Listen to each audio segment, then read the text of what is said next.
Hello there! What is going on, everybody? We are live. It is Mando Chat, and joining me this evening, my friend, the man, the Fifth Trooper, Master of Five. I don't even know if that's your title. Jay Shelanskey himself. Maybe new title, maybe? How you doing, Jay? Yeah, it is now. I'm going to request that everyone that works with me over at Fifth Trooper calls me the Master of Five from now on. That could be taken a couple of different ways, I think. But Yeah, I like it. yeah, that sounds great. So how you been? Dude, I've been very well, thank you. Thanks for having me on. This is going to be a lot of fun. It's an exciting time to be a Star Wars fan. A very exciting time. We've got so much coming out. We just had Jedi Fallen Order, which was really interesting. We've got a new movie soon. This great show to talk about. So much gaming stuff. Well, I guess the gaming stuff I'll push back for next month, but yeah. We won't talk about that. Everything's fine. That just means I'll tell you what I think that means. I think that means usually when I was a kid, once Christmas was over, there was always this kind of sense of, oh, we got to go back to school. Oh, the joy is gone. So now, like, if you get the holiday blues after the fact, you've got something nice kind of coming next month. Yep. So for anybody who's... It'll be great. Yes, I think it's going to be fun. So for anybody who is watching who's not familiar with the Fifth Trooper, can you tell us a little bit about what the Fifth Trooper is, what you guys do, what you do, and anything else? Yeah, so the Fifth Trooper, we're I guess you could call us a media network now. We talk mostly about gaming, specifically about Star Wars Legion. We offer video battle reports. We have two podcasts. One, my podcast that I headline with my co-host Evan. We're more of like a casual podcast about Star Wars Legion. Then we have a competitive podcast about Star Wars Legion. We also offer tons of blog posts about unit analysis and basically just a lot of information about Star Wars Legion. Anything you could require, we have over at the Fifth Trooper. Awesome. And you guys are also doing. You got Evan at Philadelphia at PAX Unplugged this weekend, right? Yeah. All right.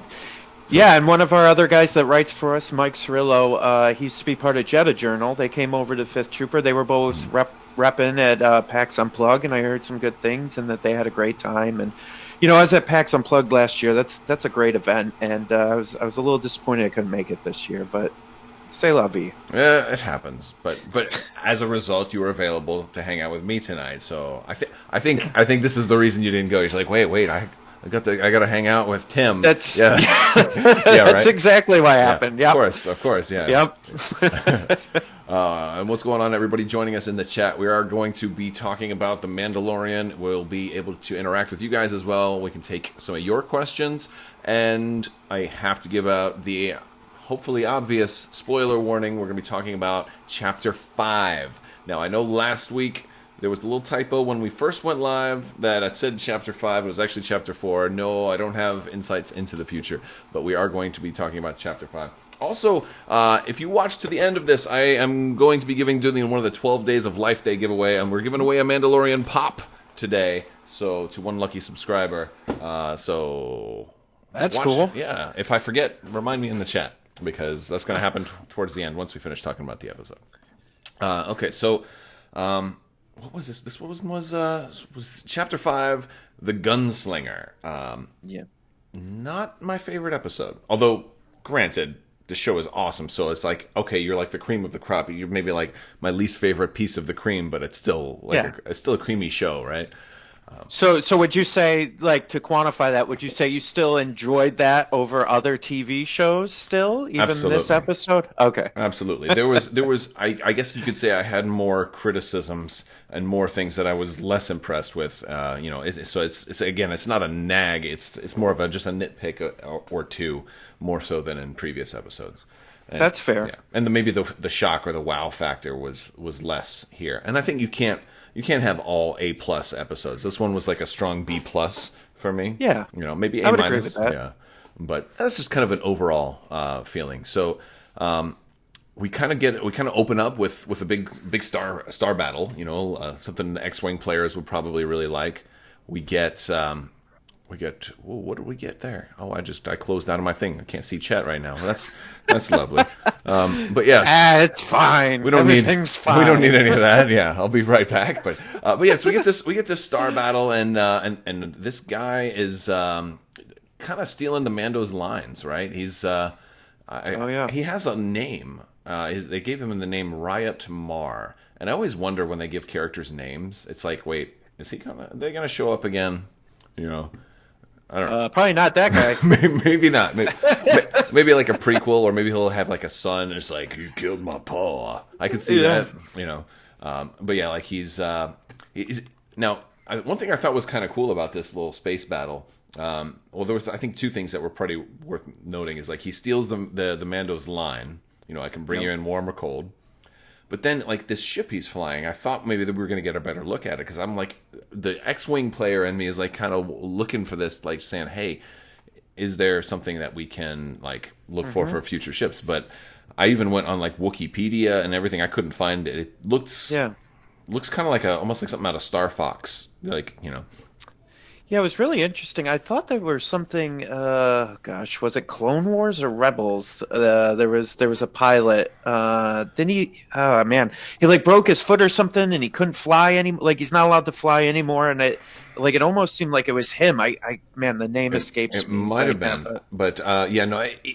The fighter he was flying looked familiar to me. I just couldn't, you know, like it might have been like an updated version of a Z95 or something like that. Maybe just a newer version of something that we've seen Scum and Villainy. But maybe that's just, maybe they'll elaborate on it. Maybe they'll do a prequel, you know, the Riot Mar, a Star Wars story, and then we'll get a little bit of that. And they're like, well, here's the Banshee's Fang.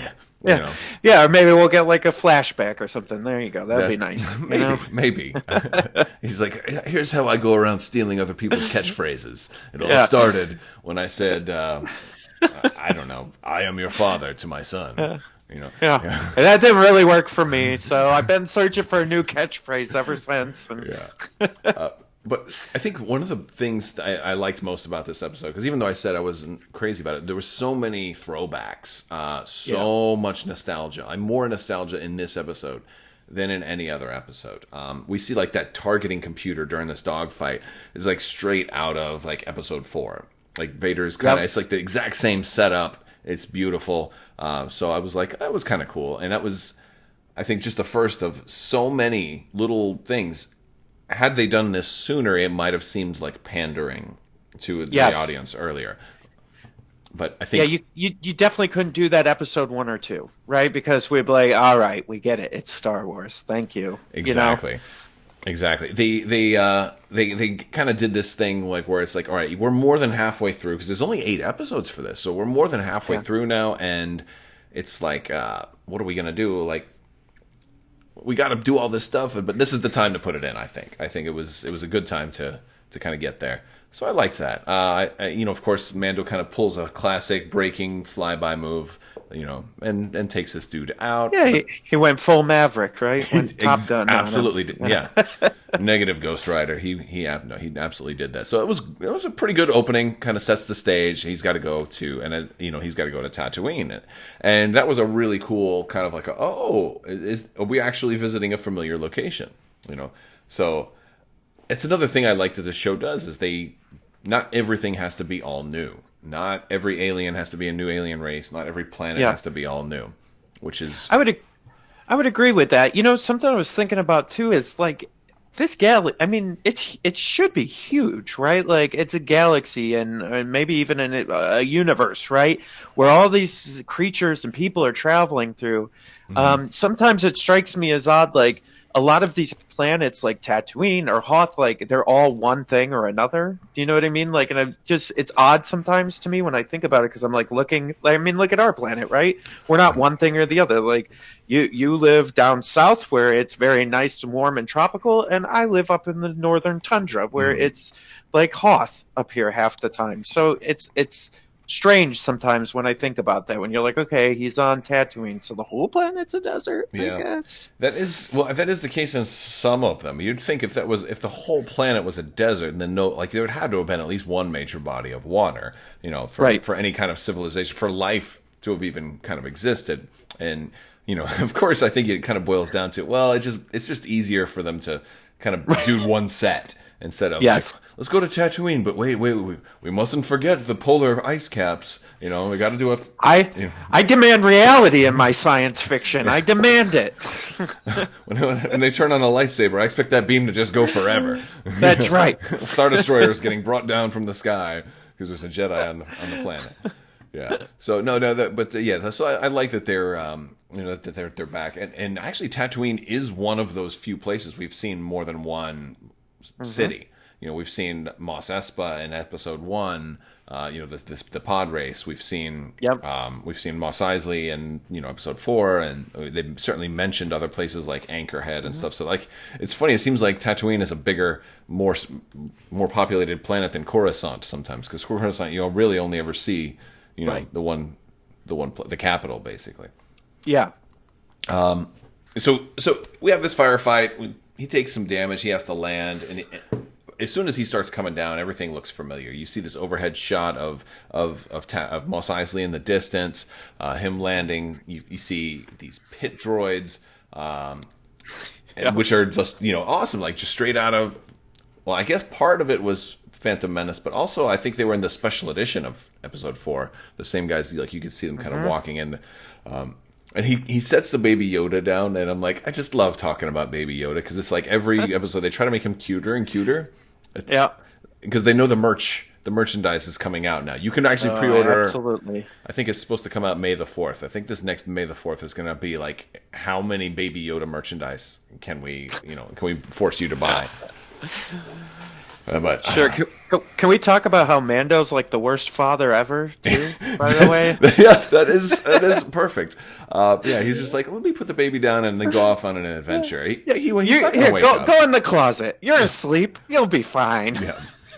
I mean, to be fair, he did kind of save him from getting his blood extracted out of his body. So like, you kind of win. All right, I think you won a world's greatest dad mug. But you're on a different world now. You flew from one planet to another, so you're gonna have to start learning again. Yeah. Yes. So, but from the chat, we've got Alex is saying, I think it's funny that in Star Wars the technology gets worse in Star Wars.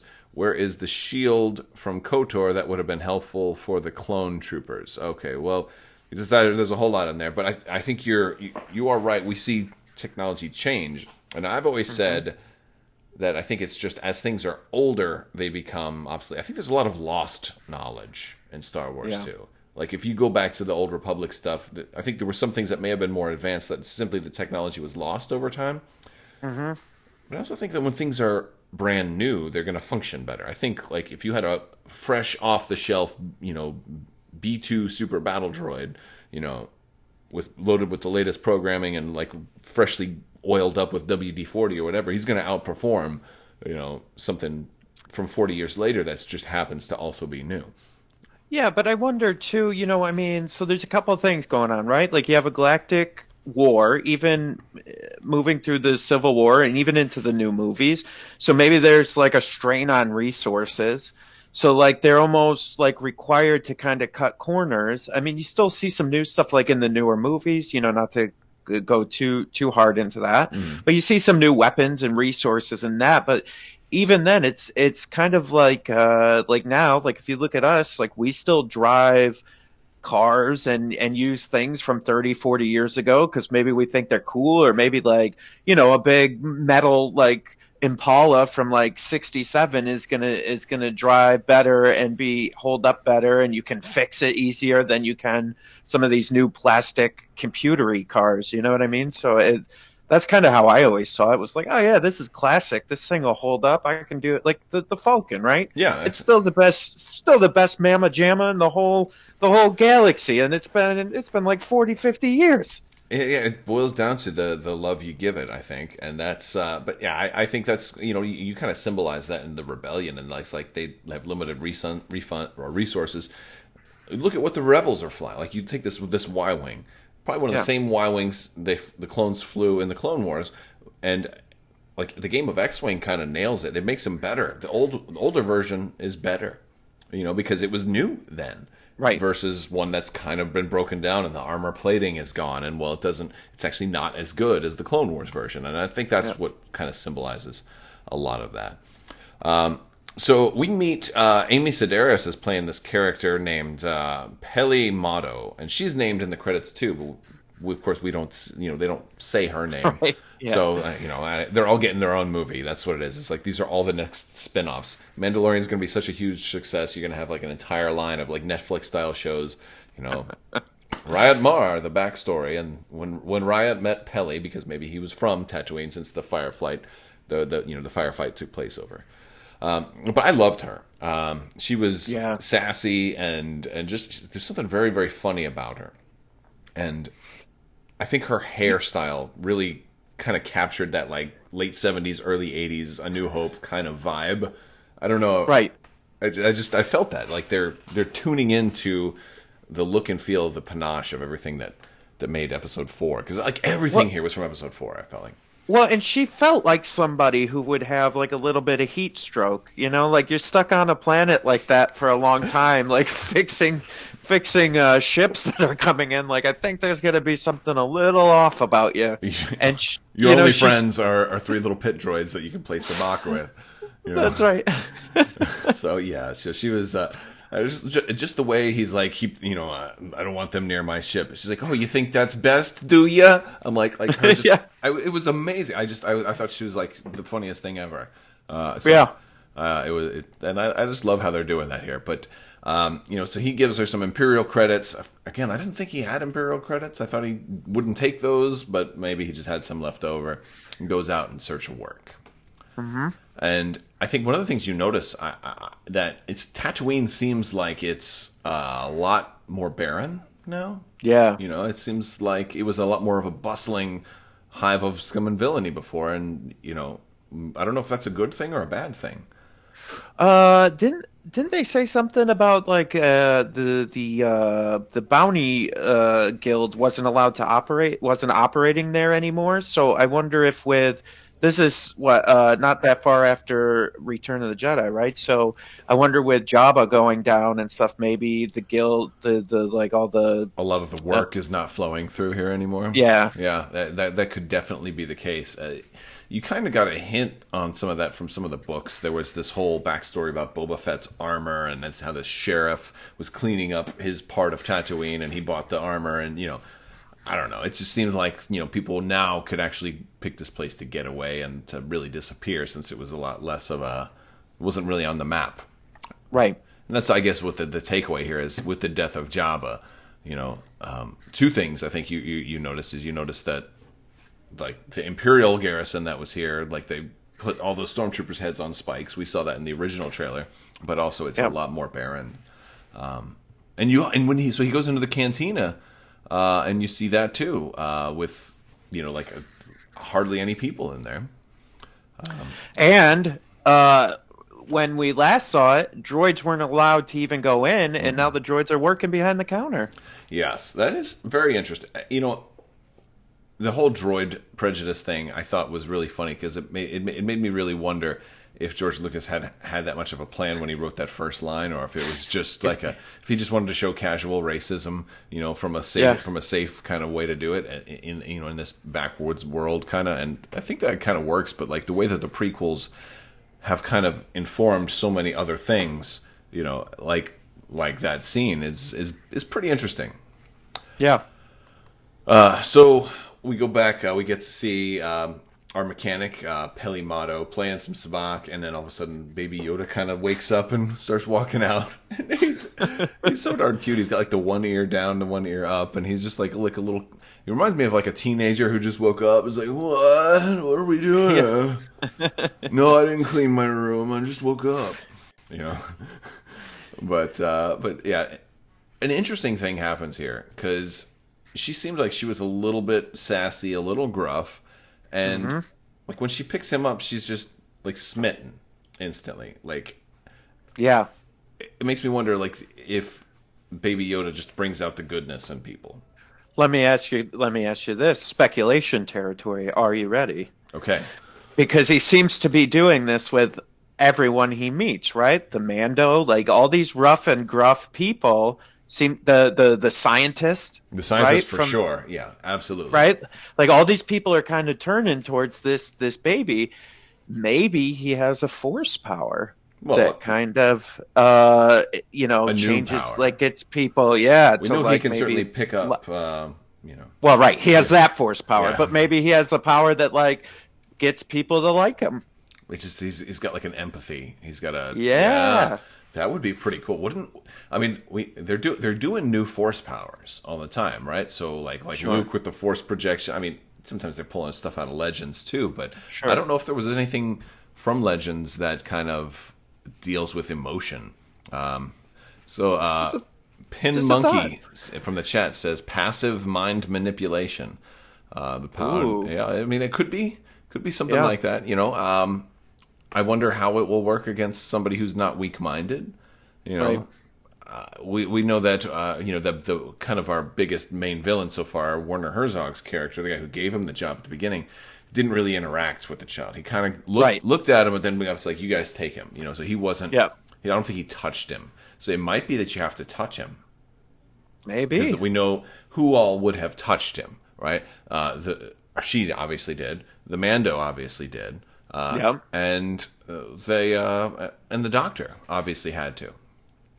Well, and I wonder, just to follow this crazy train a little bit further, like if you remember when the Mando first found him, there is that the cut at the end where he had his finger out going to touch, like they made a lot about, like, I think stylistically wise it looked great and it was a cool shot, but I don't know if we're going to follow this train of thought. Maybe he was. It was a touch. Maybe. Or nickname says it could just be that he's cute as hell. And of course. I mean, Nah. but that's too obvious. That's what they want you to think. Yeah. That's obviously what they're trying to, I'm not going to be fooled quite so easily. Is Yoda Right. even his real name? Right. You can't be a Star Wars fan and not dissect every little thing to the most Absolutely. insane conclusion. So that's what Absolutely. we're gonna do. He's overflowing with midi-chlorians. Yeah, that's right. All right. So, we get to. I really liked the whole cantina scene, even though it was kind of short. But like from the outside, when he's walking in, you could tell it was the same cantina. He walks Yep. in. At this point in the episode, I'm getting blown away with nostalgia. To me, this was maybe the high point of the episode for me, because so much attention to detail was put into these sets. I only have one nitpick. Okay. And that it's we get to see this other character, and like it's in Han's booth. It's like in the same Yeah. booth Han shot Yep. Greedo, right? So like very, very cool. I guess the nitpick was I was kind of expecting to see a blaster mark on the wall. Oh, all right. However, So, how long would that have been? well, it was 6 years for Return of the Jedi, and then this is 11 years. I mean, maybe. I mean, they probably cleaned up the place. Yeah, well, I guess Han did toss him a credit chip or something like that, right? Yeah, yeah. But yeah, maybe they put some new paint. But here's the thing. Here's what makes me think that like it would have been a cool thing if you did see at least a little mark, right?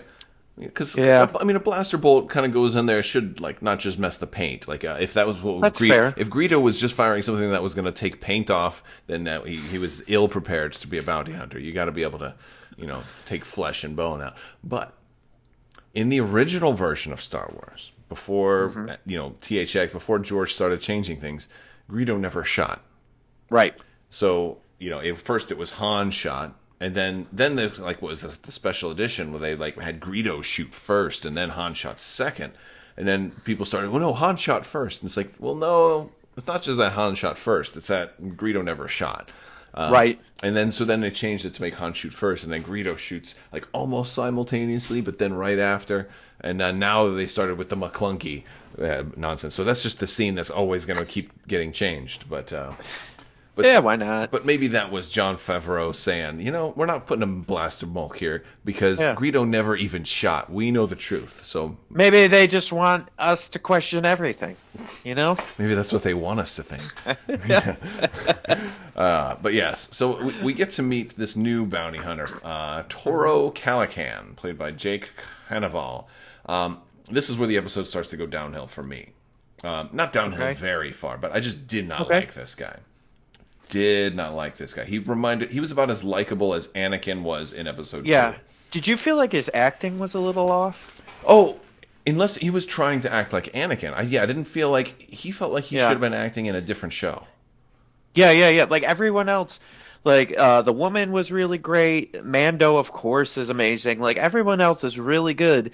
And then it got to him, and it was just kind of like it felt like he phoned it in, or they like were like, you're not good at talking, Yeah. and that's your character. I was like, all right, I guess. Yeah, I mean, he it wasn't terrible, and I'm like, and I think the fact that everybody else has elevated their performance so high that his just being kind of Right. normal makes it look worse. And that's me trying to be generous here, but yeah, he had this whole. I really thought he was trying to channel Anakin Skywalker or something like that because he maybe he physically resembled a little bit of Hayden Christensen, just a tiny bit. I'm not sure, or if that just came through in his voice or maybe his voice sounds like, I don't know. I can't put my finger on it exactly, but I was just like, you're annoying and I don't like you. Yeah, there was just something, and maybe the character was designed to be like that, but there was just something about him that seemed off and just didn't make any sense to the rest of the world that they built. Yeah, no, I think so. Another interesting thing is when you first see him, he's holding a coin with the Rebel insignia on it. Yep. They don't kind of fulfill that at all. Like, I don't know where Right. they were going with that. And of course, again, I hope you guys have seen the episode already. He doesn't make it, so so like it kind of begs the question: what's really going on here? Well, and it was odd, right? So here was my thought, because the bounty that he was going after was someone that worked for the Imperials, right? That was like an Imperial sniper hunter, I believe it was something like that. And so I wonder maybe if the bounty was given by the rebels or the new government. I suppose that is possible. He may have had connections with them. Maybe he was. So Zachary Berry in the chat is saying they're showing that rebels need work once the war is over. He might have been a former rebel. That is certainly a possibility.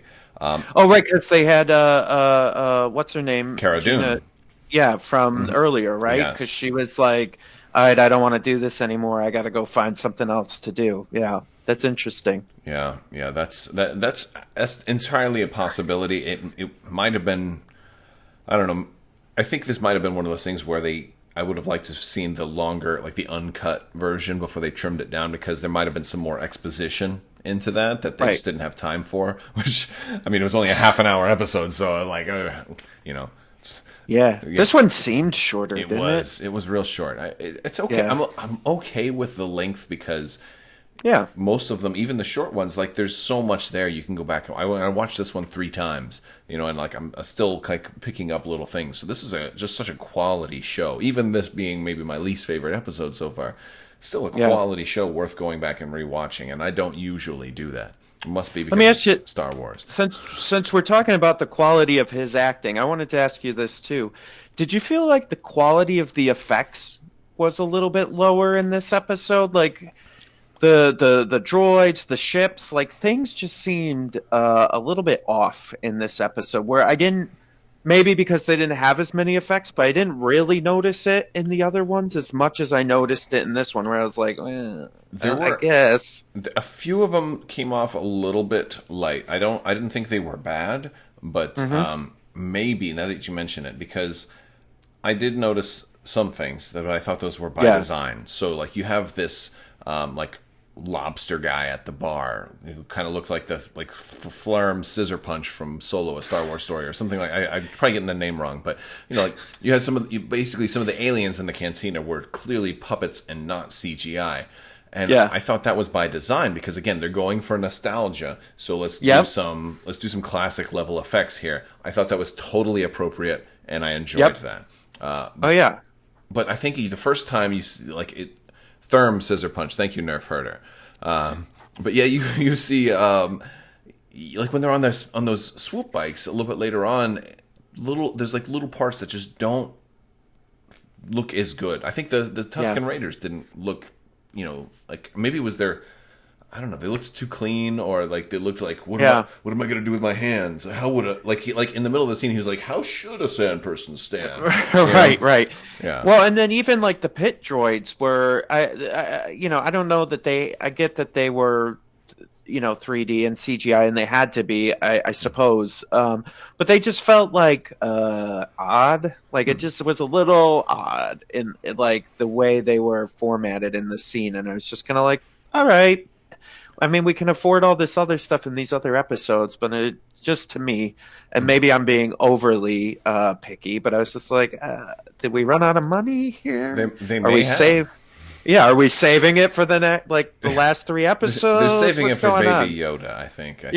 Because I mean, and that's and money well spent, because he's Right. certainly captured our hearts. So the Mando goes back, and like they make this deal. He's going to help him out, and there's some good kind of dialogue there, and he gets a lecture from this lady, and she's like, you got a lot to learn about being a space dad, and it was pretty cool, and I think he kind of took that to heart. So. Well, and I mean, before that lecture, I think this whole like idea of fatherhood, right, with Baby Yoda, kind of came into play with this bounty hunter, because that conversation was like the bounty hunter trying to be like all tough and like, yeah, I'm gonna go get this bad assassin that she's the baddest in the whole world, and I'm gonna go get her. And the man was like, no, you're not. Like, I wouldn't even go get her. That's crazy talk. And then he's like, okay, it's my first bounty. Like, oh, please, help me. And that was kind of like a fatherly, like thing. Like, all right, man. Like, all right, let's go do it. Like, I'll be there with you, but I'm gonna get the money. you know. I even wonder if that wasn't even true. Like, maybe he was. I think he was. I think that was believable. Yeah. But like, this guy's obviously not trustworthy. So. Right. As we will soon find out. Yes. Yeah. Pretty much. Now. So here's this next scene. It kind of annoys me a little bit. And I mean, I can get why they did it, but like he shows up to, like, old girl comes and brings the Baby Yoda outside in front of this other bounty hunter, and I'm like, wait a second, that didn't. I'm like, I was yelling at my screen. I'm like, don't let her come out. Turn around, stop her. Say, no, don't bring him out here. This guy is going straight to the guild. I don't want, Right. Like, it's not going to raise any red flags with you. Yeah. But. Do you find? Okay, I'm sorry. I don't mean to keep like. No, I just have all these questions. Let's keep doing it. This is great. But I find that sometimes, like, all right, so Mando's supposed to be like this bad assassin like guy. Like, oh man, he's tough. He does all this stuff. Super smart. Well known. Like, he's a legend, right, amongst all these bounty hunters. And then he just continually makes these stupid decisions that you're like, what? What are you doing, man? Like, you should know better than this. Everyone's looking for you, and you're just gonna walk around with a baby? Like, what is going on? Yeah. It's. I mean, I get that maybe Tatooine's supposed to be kind of a backwater place or whatever, but sure. But I mean, the huts used to be here. This is not. I mean, maybe it is now, but right. Since you've got a guild guy there or an applicant to the guild, I was. It was odd. It was a little odd. I think it was done. I mean, we know from seeing the rest of the episode why this was done, because when the girl at the end mentions the baby, he's like, his eyebrow goes up. If this scene wasn't there, then he wouldn't have known. So. Yes, so it's definitely for storytelling, and maybe you could explain it away, not to like justify or try to like. Give them a reason so that I can say it's good, but like maybe you could justify it in a way that with this baby and the way things have been with his clan, the other Mandalorians and stuff, maybe he's emotionally compromised, right? And so he's like making these poor decisions because he's spent his whole, since he was a youngling, right? Becoming a Mandalorian, and this is the way, and just like doing that, and then all of a sudden he's not really doing that anymore. He's doing this new thing, which is out of his element, and he does have a lot to learn. I guess that's one way you can justify it. I would have just liked it better if this other guy, Toro Calican, had kind of walked into her shop when he thought he was having a private conversation. Yes. He's like, "Hey, are you ready to go? Ooh, cute kid." That would have like made everything so much better. But he gets these swoop bikes, which are pretty cool, and the swoop bikes are kind of channeling Shadows of the Empire a little bit, but I thought like I was reminded of Anakin. I think it was basically the same swoop that Anakin kind of slays that village of sand people with. Yeah. I think so. Yeah, that's what I thought. It's very, very similar, at least. Probably at least the same model. Let me ask you this. Do you think there's going to be a huge push? So you know how with Star Trek fans, they learn Klingon. Are people going to start learning Sand People sign language now? Is that going to be the new language? I think that's possible. I don't think there was enough dialogue written there. It seemed like it was more of like a common, because like this, he was doing certain things that would probably more equivalent to common, but there certainly wasn't enough material there. Nerf Herder says he didn't think there was enough material, but good news, everybody! I'm starting the 5th Trooper School of Sand People Sign Language. Come on over, give us all your money, and we'll teach you that. Wow! And you can, since there isn't enough material, you can certainly claim a whole lot of flexibility. I'm like, well, I understand that I told you to do this when you should actually do it with the other hand, but it's because they were talking on a Wednesday. We all know that on the weekends you flip hands. That's right. And when you're on particular sand dunes, you use different signs to, yes. So we could, it's absolutely. The Tuscan way. All true Tuscans know. You should know that. Everyone should know that. Yeah. I don't even know what a Tuscan is. Like, they're Tuscan Raiders, right? Maybe Tusca is the village they originally came from or something. Could be. Must be. All right. So I don't know. Yeah. Could be. So speaking of sand people, we get this is another thing that kind of annoyed me a little bit. It's like it's just a nitpick, but like you get this classic Bantha scene and that dude's looking through there. I'm like, oh, this is another thing straight from episode 4. How much you want to bet they jump up right in front of him? And then he's like, well, don't you ask him? And he turns around, they're like, yeah.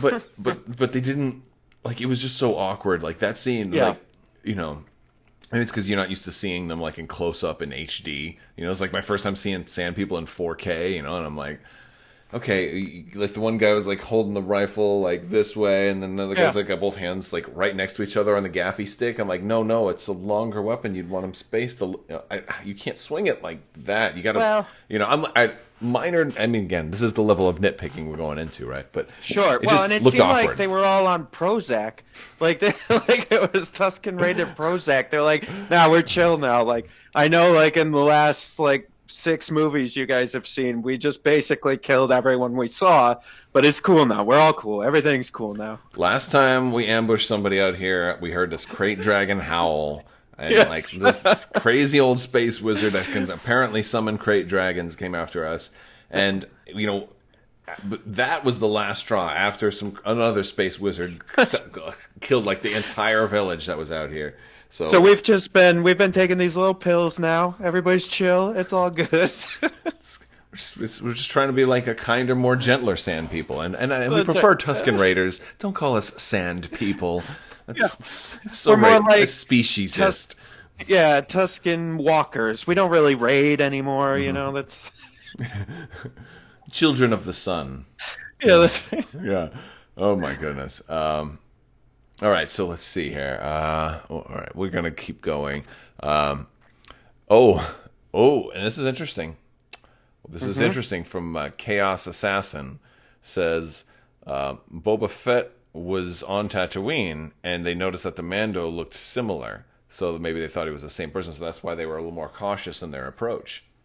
Maybe that's a big maybe. You're kind of going to talk about Boba Fett a little bit more towards the end because that's a possibility, but yes. So we get the sign language scene, and again, just more scenes of like this Toro Calican just kind of acting kind of douchey, I guess.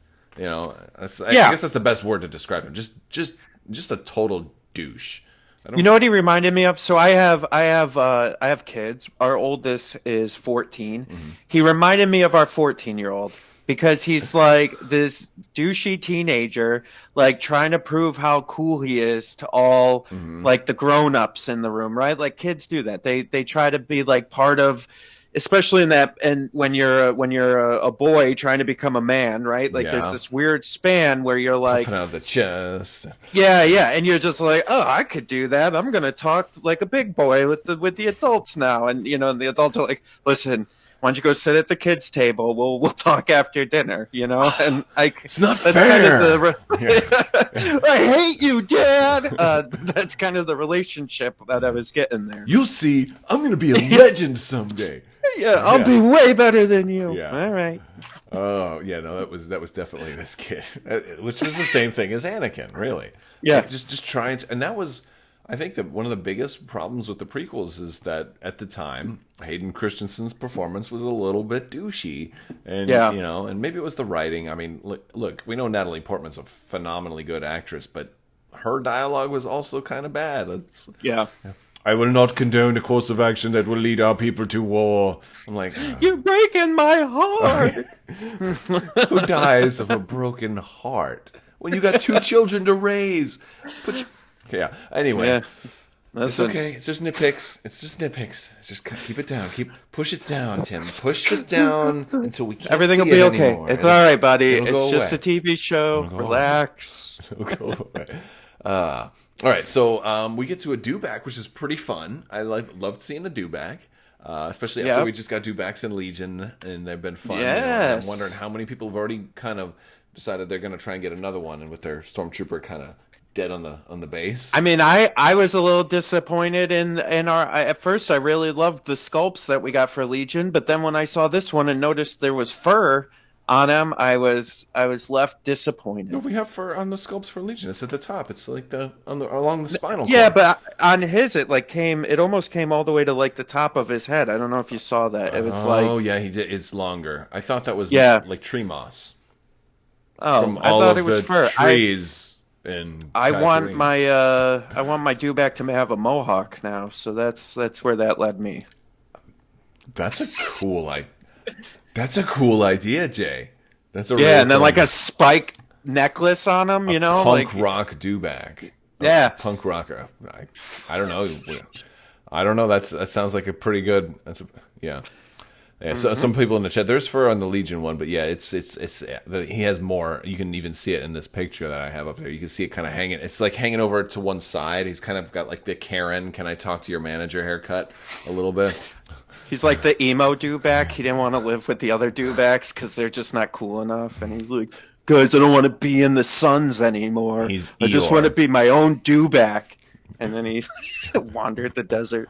That's funny. But then it turns out it was a trap, and of course Mando takes some sniper fire and he hightails it out of there. I think the way he was running there was like the most hilarious thing too, because he's always moved with such finesse and deliberate purpose, and then he was just like straight up like Goofy Feats. from yeah. Feats don't fail me now. And he got shot like 4 or 5 times in this episode. And it's really showing us that Beskar is, they're letting you know that the Beskar is good stuff. Right. Well, right, because that was before you were, I think, maybe as a fan we understood. But then, I think now for non-fans, like, Rachel was watching it with me and she was like, oh, that's why he went to all the trouble for that armor. And I was like, yes. Yeah. And it was a good scene where he was talking to the dude. And like, I love the way he talks to this kid, too, because, like, if the kid being kind of a jerk, served a negative purpose, it was elevated by the fact that the Mando talked so much trash to him. And he's like, but I don't have Beskar. He's like, nope. Like, it was great. But it was a good kind of casual scene where he kind of, it's not like, it was... I feel like so many times in a show you get like this, you got to have this newcomer character who doesn't know how anything works. And I'm like, wait a second, how does your spaceship fly? Oh, right. Well, I'll tell you. It's a simple matter of gravimetric distortion inside the frequency of the tweaking the ions, And so it didn't require that. He was just like, at that range, the Beskar held up, Right. So it's like, it was a good way to explain it to other people with also doing a fan service of like, hey, at close range, it might not protect you against everything. So right. So I liked that. And then, of course, like you see Fennec Shand, and she like, kind of like pulls her visor down. And I was thinking, like, that's kind of like the same move Lando did. Like is that just a thing where people are like, the camera's here, I've got to show you which actor is really under this mask. Right. So they wait till nightfall. And you see another scene of this dude, like, kind of dancing in front. Like, he almost pulled like a Hux versus Kylo Ren when Hux thought Kylo Ren was dead, and he's just like, "Oh, I'm gonna get you, I'm gonna shoot you," Yeah. and he's like, "You done?" "Oh yeah, just Yeah. Well, it's that kid thing again, right? Like that's what your kids do when you like turn your back, they're like behind your back, Yeah. and you turn around, you're like, "What did you just do?" Like nothing. I didn't do Yeah. anything. It wasn't me. It was an accident. I told you." Yeah, but so you get this kind of cool idea. So Mando's obviously experienced. He's got a plan, and they start and they do the flashes, so the flash is a pretty cool effect. I like that. I like that they went kind of fast, and Mando gets, and it also kind of shows you that Fennec Shand is experienced because she's like, all right, I'm having a hard time. Let me just shoot the vehicle. Like I like the adversaries that aren't just stupid. Like you are meant to respect that she, wasn't helpless because the Mando had a smart trick. So, and of course, he took a couple more shots here, and which is funny too. I got a sense it's got to be hard to act with a mask on, but I get the sense that he was really getting frustrated after like the fourth shot. But yeah, so then of course little Toro Calican kind of sneaks up behind her and then starts getting beat down really good. And by the time the Mandalorian finally shows up, which everybody still calls him Mando, right? Yeah. Even this guy here, like there had to have been a point off screen, right, where it's like, I'm going to work with you. What should I call you? I'm like, oh, my name is Bob, but when the cameras are on, don't call me Bob. Like, I really expect at some point they're going to say his name is actually Mando. Well, I wonder if it's maybe because the Mandalorian, like the group that he was with, like kind of felt maybe cultish. So like maybe they're all Mandalorian. Like they don't have a name. They're just I am Mandalorian. Like I am Legion, right? And so like maybe he's just like it's Mandalorian. You can call me Mando if you want that, but that's as far as I go. Like with names, Might be. just a thought. That's definitely a possibility because we've already seen that there's other differences between this, the Mandalorians that we've seen versus the Mandalorians of old. Even in the Clone Wars and Star Wars Rebels, like they would take their helmets off, and they all had names, and they had houses, and all of this stuff. Now, I will say this: in I think Episode 3, the big heavy Mandalorian that picked the fight with him was credited as being Paz Vizsla in the credits. So at least that guy had a name. Oh, okay. Well, there you go. That debunked that. Yeah. Take that, Jay Shelanskey. No, I'm just kidding. No, I'm just gonna tear this down. I don't deserve this anymore. You're now the fourth trooper. Now, if you do good by the end of the movie or by the end of the show, you get elevated back up to. You can still be. Oh gosh, I forget what was that title? The Master of Five. Yeah, All right, Master of Five. I think. All right, you can still have it. Thank you. Okay. I appreciate that. Thank you. I'll let the guys know. All right. I'll let them know. Yeah, you're still in good standing. Guys, he let me keep my name. We won't call you. I don't know. We won't call you Mando anymore. We'll actually be the Master of Five. So the fun sequence, they get down, and Mando kind of lets this kid talk some trash to him. And I'm curious if that was just like, hey, the plot required him to do that, or I think the Mando kind of didn't want her to see that they were fighting, so he didn't want to fight in front of her. He was like, all right, fine, I'll go do it. Plus, I've got the helmet. I can see the heat signature for the dewback, so they kind of give you a little, like, well, it makes more sense for me to go. All right, fine. Right. I'll go. Yeah. Trying to, like, show him off as, like, a good guy, I guess. Yeah. And it's funny because as soon as he leaves, like, they start talking to Fennec Shand, and she's just trying to work. She's just trying to work this guy, like you would expect. And she's giving him the eyes, too. And I'm like, she's... I'm wondering, it's like, is she trying to like seduce him a little bit? But she ended up not going that route. But there was certainly some eye play there where she was like trying to give him like the half smile and the smirk just to see if that would work. But he just didn't seem like he cared, which again really makes me wonder if he's that loaded. Like they seemed like they really wanted to give this guy a backstory, and kind of went nowhere. So I'm curious if that's something that they're going to come back to, or they want you talking about these characters. Yeah. We've seen that with like in a couple of other episodes so far, like in last week's the mom who was really really good with a blaster rifle compared to everybody else. You know, like there's all these little there's more going on with you than we know about. There's more going on with you than we know about. Well, it kind of reminds me a little bit of like, I mean, that's how you world build, right? Like Firefly was like that. The old samurai serials were like that, where it would be like these people have these whole lives. That doesn't mean that they need to be like a main character. They have a whole life going on, right? It's a whole galaxy. There's a lot of stuff going on. So, it's okay that these other people have lives and are rich characters. So I don't need to see them again. It's fine. Yeah, maybe. And so we get a scene I really liked when the Mando comes back and he's riding that dewback, and you can get like the camera's like on the ground and it's like this upwards view of him. That for me, that really looked like that was taken straight out of the Christmas special.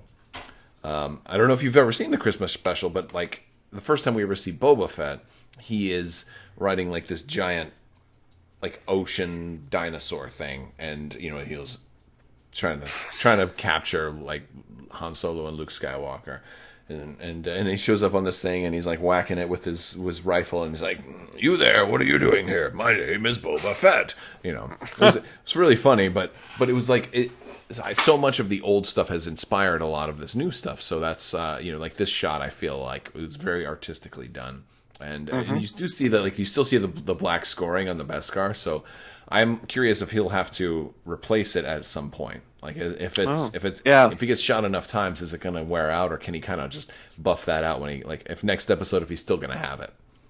That's my That'll be interesting. Yeah. Yeah, I'm curious about that. But they Star Wars sometimes does things like that.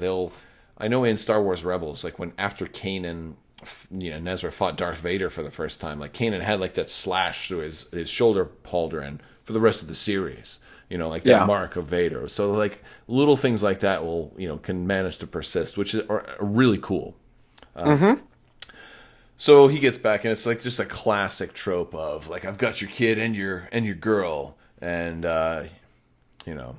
which is really kind of dumb too, because I'm thinking, well, the bounty hunter even said, I'm guessing this is the high value target you took, you stole. Well, you could have easily just taken the ship and the baby and flown off and returned it.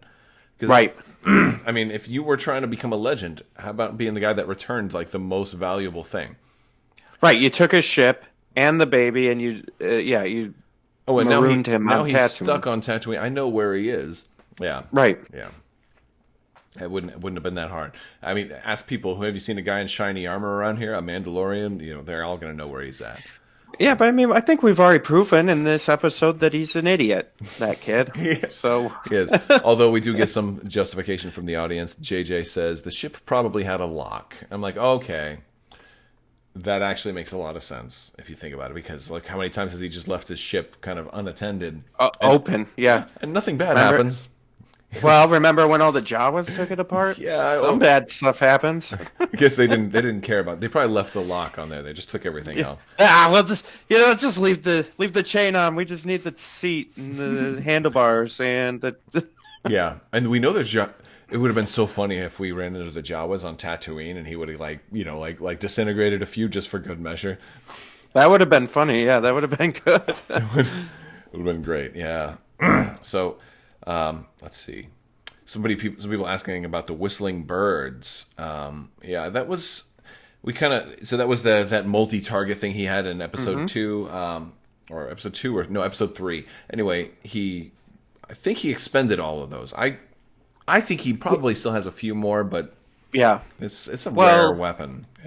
And they use some like dialogue to the effect of, "Hey, be careful, we don't have a lot of these." Right? The armorer there, she said these are really rare, and so maybe he only uses them when he really is like outnumbered. They're precious. I think if I were a betting person, if I were a gambler, I would bet that he probably has enough for maybe one more shot of those.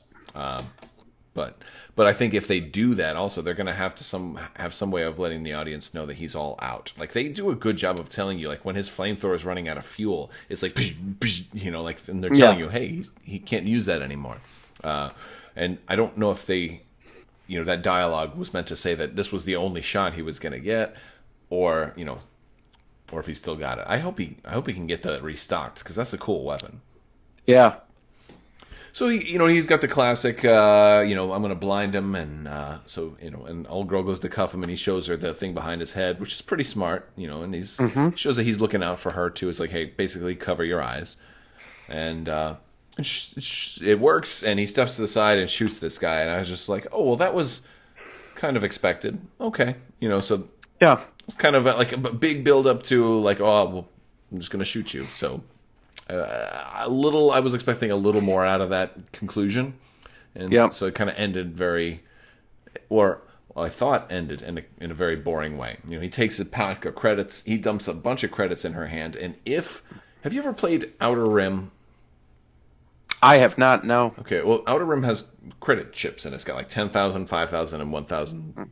And so if that's consistent with the credits we see here, he hands her over 30,000 credits, maybe as much as 50,000 credits. So that's a lot, considering he started off with only 500. Well, right, and she had that reaction. She's like, "Yeah, this will take care of it." Like, yeah.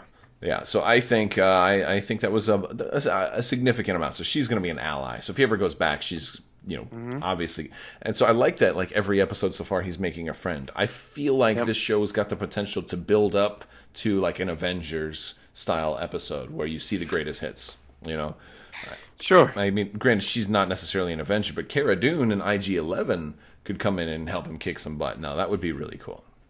Yeah, the long ones were the 10,000 ones, and I counted like 3 of those, but there were still a couple, like a lot more of the 5K ones. So I think he was, I think he was closer to 50,000, but he paid for an extended warranty, says the chat. Yes. And then they talk about, some people in the chat are saying, well, Baby Yoda got bounced behind the barrels, and I think he kind of rolled away. I mean, Baby Yoda can go anywhere he wants. He can escape from whatever. He doesn't stay put. So I think that's just something you have to attribute to Baby Yoda kind of just showing up. Yeah, and babies are resilient. Children are resilient. He's 50 years old now. He knows the lay of the land. He knows when to tuck and roll. He's gonna be fine. Babies' bones are like rubber. Like that's how they get through the birth canal. They warp and stuff. That's right. Yeah, that's why we don't give birth to full-grown men. Gosh, rubber. That's really weird. So. So we get a bunch of credits handed out, and then he flies away, and you think the episode's over, and then for the first time, it's almost like almost the equivalent of a post-credit scene. Where we hear this, we see a foot and a cape kind of walk up to Fennec Shan's corpse, or is it a corpse, and kind of kneel down, and this is everything right here. This is all of it. So. This is where the questions begin, because this is the end of the episode right here. We don't get to see who this is. Nope. We only thing we can really guess is sound. They sounded like there was some spurs. It sounded like a little bit of a computer noise when you first heard him, like maybe it was a tracker that he was using. And there's a couple of questions. First off, the obvious question: who is this? And then the second question is Fennec Shand dead? Right. I think she's dead.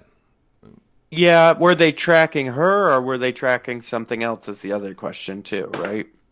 There could have been something else, I suppose. I honestly, I just thought she was the most obvious answer. So obviously they were looking for her, but I've heard some people suggest that those fobs, you have to be alive for the track. And I don't think that's necessarily true, because when he was sent after Baby Yoda,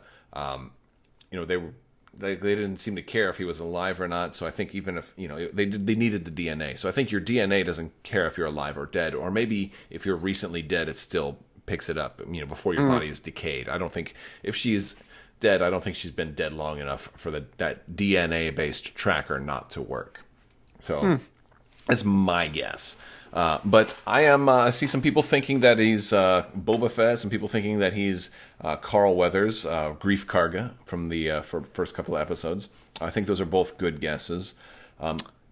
What do you think, Joe? I would be real surprised if it's Boba Fett. I Hmm. mean, I think that's the obvious answer, and I think that's what we all want it to be, but it just doesn't seem like that's what they're doing. I think they're nodding to the trilogy, but they're not gonna. I think this is a whole different story, and I almost think it would take away from Mando and the Mandalorian and all that stuff if it were Boba Fett. I think it would cheapen kind of what he's doing and what the show's about because we all want a Boba Fett show or a Boba Fett movie, right? But we're not. I just feel like it would cheapen what they've been doing here. I understand that. I disagree, but I certainly understand. Or I agree that it could cheapen it.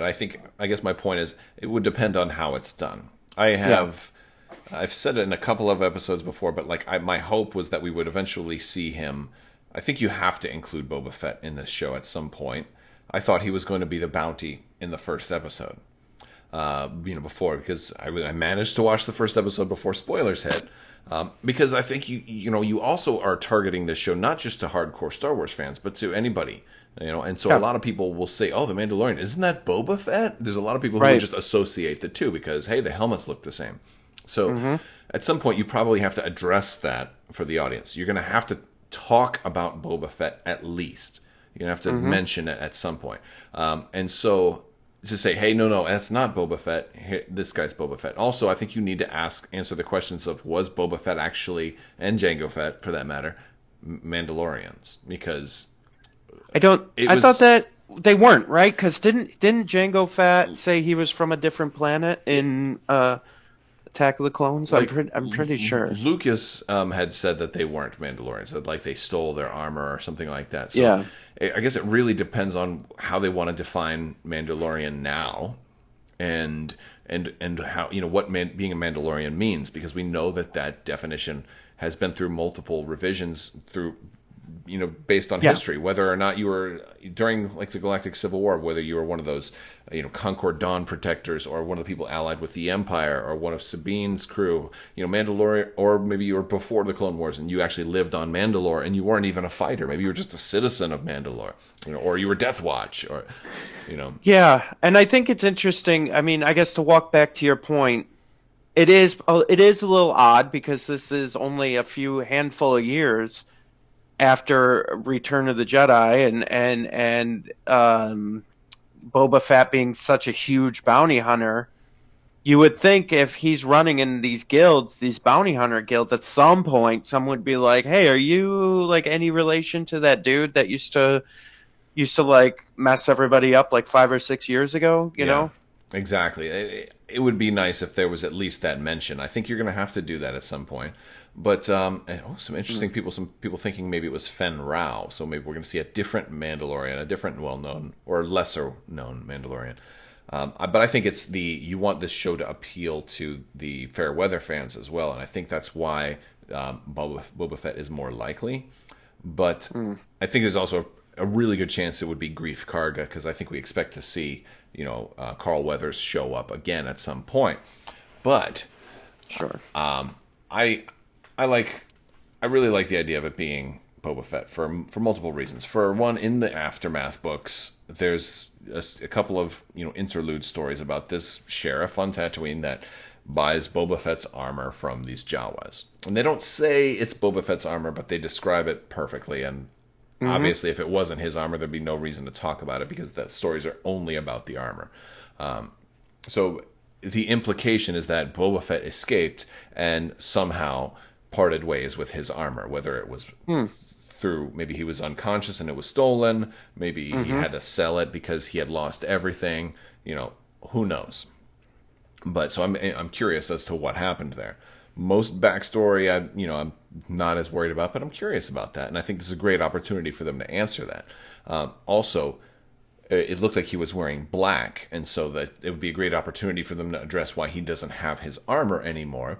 And maybe that's one reason he's going to hunt the Mandalorian. It's like, hey, I stole my last set of armor, or my dad stole our armor, so I'm going to steal your armor too, because it actually it does look a little bit more like Django's, and that is more silvery and less green, right? So, I mean, he might want to go after him and to steal his armor. They made Boba Fett a villain in this show, He could be a good antagonist. DC Universe tends to do that with like the Flash versus the Anti-Flash, or Shazam versus Black Adam. We're like almost the same, but we're totally different.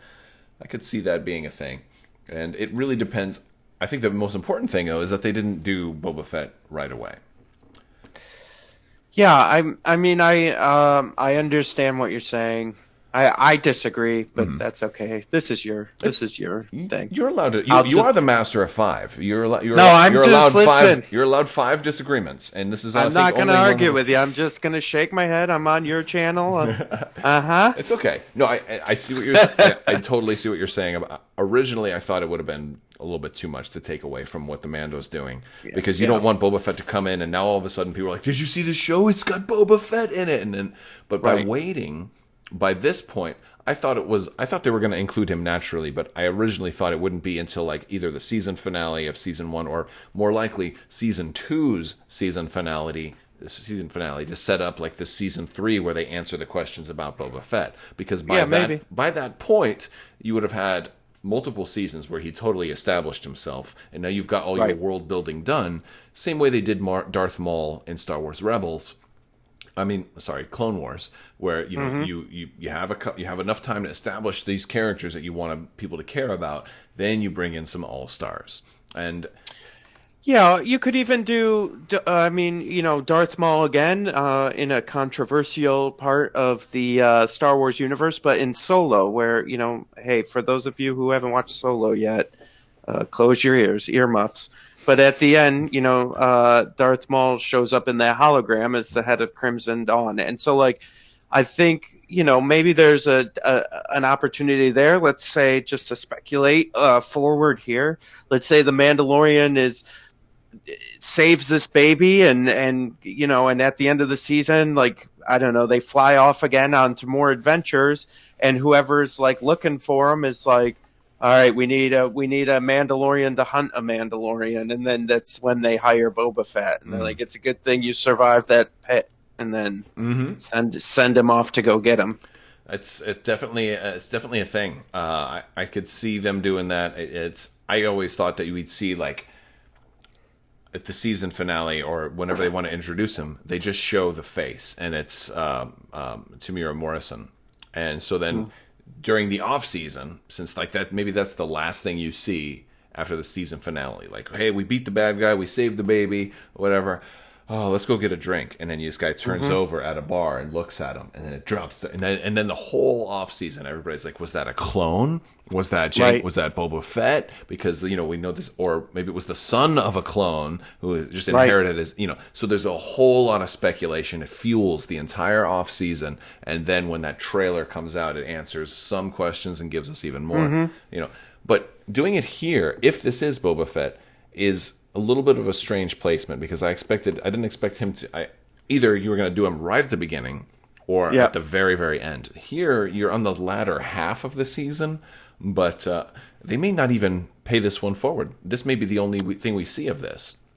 Yeah, it could just be it could just be a trick. They're just doing some sleight of hand because they want exactly what we're doing right now, which is talking about it, right? That's true. And then it's just going to be some lame other guy is probably what's going to end up happening. But I'm okay either way. I understand what you're saying, and sure, if Boba Fett or some similar thing happened where a Boba Fett, or what you were talking about with is it a clone? Is it Boba Fett? Who is it? That would be exciting for me as a fan. But as a fan of The Mandalorian on its own, I almost don't want it to be tainted with anybody from for any known characters from the original trilogy. I like all the the kind of side little fan service stuff. I like seeing that the world is still there. I just it's enough about them. They had their time. Let's see what else is going on in this galaxy. I think that's a valid point of view, and it's wrong, but it's still a valid. No, I'm just kidding. I'm kidding. No, but that's cool. And the thing is, this show is doing a lot of different things for a lot of different people too, because it's good storytelling on its own. It's a good samurai western, kind of inspired story. And I have a feeling, though, the more we talk about it a little bit more, that this question of who this is is not going to be one of those things that we get answered right away next week. I think, if anything, they're beginning to plant seeds for season 2 with something like this. That could be. So next week is episode 6, and there's 8 episodes. Yeah, I'm gonna counter you, and I'm gonna say they will reveal it at the end of next episode who that was, and it won't be Boba Fett. I bet you it's gonna be somebody. I don't know, somebody else. Could be Dengar looking for his buddy, but then again, that's still a tie-in to those known characters already. Well, and we never saw that. I'm sorry, I don't know the actor's name. He was in Breaking Bad. And he was in a bunch of the publicity for... His character's name in this one is Moff Gideon. Yeah, Moff Gideon. Yeah, maybe it's him. That is possible. I don't think so, but that would be kind of cool. That would be a good way to set him up. Yeah. Interesting. Yeah, the spurs, though, kind of imply that this person may be a Mandalorian. Well, yeah, right, because then Boba had, when he first got introduced, he kind of had that spur thing going on, yeah. Right? So, and from the chat, it's Giancarlo Esposito. Yes. Yes, thank you. And for those of you asking in the chat, yes, Mandalorian has been confirmed for season 2. So, I think that was a given. But you never know until it launches and how, I'm sure Disney didn't expect the reaction to episode 8 to be quite the way it was either. But. I wonder too. I hope they don't do. I mean, this is me. This is just how I operate. I don't like indefinite series where what is it that TV show that's on Supernatural. It's on 15 seasons and it just every season just purposes and recycles things that happened before, and you're I freaking saw this, man. I saw this 2 seasons ago. Come on. So I hope they if they do a couple seasons. You said I hope do. I hope that they go, hey, we're only going to do 3 seasons, and that's it, and that'll be the end. I understand. Yeah, no, that makes sense. I hear. Jedi Dalt says episode 4 was best. No, I absolutely agree. I think episode 4 was my favorite one so far. The way that they took the musical themes and kept the same sounds but made them happier. It kind of gave you a glimpse into what an end game might be for this Mando, to kind of settle down. And then just seeing Baby Yoda play with the kids, and he let the frog go. Yeah, so what was my favorite moment from all 5 episodes was IG-11 by far. Yeah. I loved that whole sequence, and I was just because that IG-88 was always that one you were what does that thing do? Does it open things? Is it just this big tin can opener, or what does it do? And then you get to see that, and I just thought that was amazing. That was my favorite part. What about you? I think it was when the Mandos kind of showed up on their backpacks. And I think that one even brought a tear because I was so just into it. The whole episode was beautiful. But the fact that they were kind of against him, and he did the right thing, and he took such a risk, and he earned their respect, and then also you got the visual gorgeousness of all of that. It was just a perfect end cap to a brilliant episode. And so I really liked that one. Yeah. Cool. Yeah. So I think that's about it for the episode. I do think Fennec Shand is dead. Because you saw her corpse twice and it didn't move. Dude shot her, left. Mando walks up on the dewback. Oh, she's dead. Walks away. Yep. That next night, or the night that that evening, then the Man in Black is what we're gonna call him, shows up, and they're still in the exact same spot. So kind of think you'd be hard pressed to say that she's still alive at this point. Yeah, it would be interesting. She's such a good actress. She is. I would love to see her in more. She was pretty amazing. With all she had the sniper, the long range. She had the melee. She could fight. She just seemed crazy cool, and I thought died way too fast. She was one of the better characters in Marvel's Agents of S.H.I.E.L.D. when I used to watch that. Yeah. I didn't watch the whole thing, but she was one of the high points. And you notice she's over 50.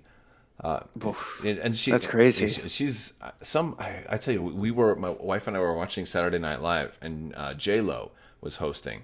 who still, and she just turned 50 also, and I'm like, how are these people still 50 when they look, like they're like in their 20s, Well, Paul Rudd, right? He's like that. Yeah, I guess so. I guess so. Yeah, I think different. I feel different emotions when I look at J-Lo versus looking at Paul Rudd, but they're similar. Why don't you tell us more about that? What kind of emotions do you feel? It's a family friendly channel, sir. We're going to stay PG-13 right here. Feel admiration for all that they have, all of the pursuits of greatness in their careers, and Ant-Man was a really cool movie. And so was Ant-Man and the Wasp. Although I like the first Ant-Man a little bit better. All right. Before you make me blush anymore, I think we're probably going to wrap things up. But I do have a giveaway winner to announce. So let me go ahead and do that. So we have for the Mandalorian Pop. And this is before he got his Beskar. So I don't think this is the only Mandalorian Pop they're going to make. The winner for this one is, let me see if this works, is going to be, I don't know how to even say this, Punksu9 Ted. So Punksu9 Ted, congratulations. Just go ahead and shoot me an email at mailkrabak@gmail.com. You can find that on my back end of my channel and also on my website. And I'll get your info and we'll get you squared away. There are plenty more days in the 12 Days of Life Day giveaway. So if you're interested in winning any of those, just become a subscriber, click the bell for alerts, which if you're watching this, you might already be. But tell your friends. There's lots more giveaways coming. Some of those will be on Twitter and or Facebook too, so they're not all going to be on YouTube. And I think that's about it. Jay, thank you so much for hanging out with me, man. This was a lot of fun.